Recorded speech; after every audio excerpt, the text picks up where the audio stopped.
9-август. Жакшы кабардын акыркы максаты. Машаяктын каны аркылуу акталгандыктан Кудайдын каарынан ал аркылуу куткарыларыбыз да анык.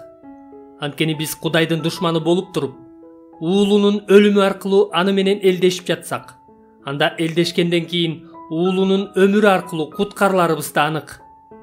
Муну менен гана эмес, бизди Кудай менен элдештирген Теңирибиз Ыйса Машаяк аркылуу Кудайдын өзү менен да мактанабыз.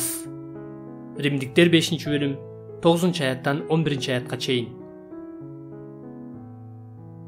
Биз эмнеден куткарылышыбыз керек?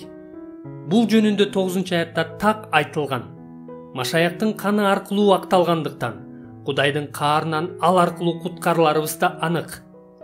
Бирок жакшы кабар сунуш кылган эң бийик, эң мыкты, толук жана канааттандырарлык сыйлык ушулбу? Жок. Андан ары 10-аятта уулунун өмүрү аркылуу куткарыларыбыз да анык деп айтылат. Андан кийин 11-аятта жакшы кабардын акыркы максаты жөнүндө сөз болот. Муну менен гана эмес, Кудайдын өзү менен да мактанабыз. Жакшы кабардын акыркы жана эң бийик максаты мына ушул. Бул аяттан кийин дагы кошумча нерселер менен да мактанабыз деген сөздөр айтылбайт. Болгону Павылдын биздин буга кантип жеткенибиз тууралуу, бизди Кудай менен элдештирген Теңирибиз Ыйса Машаяк аркылуу деп айткан сөзү бар. Жакшы кабардын акыркы максаты бул биздин Кудай менен мактанышыбыз же кубанышыбыз. Жакшы кабар аркылуу берилген эң бийик, эң чоң, толук жакшылык бул куткарылып алынган элдерге толук кубаныч берген Кудайдын өзү.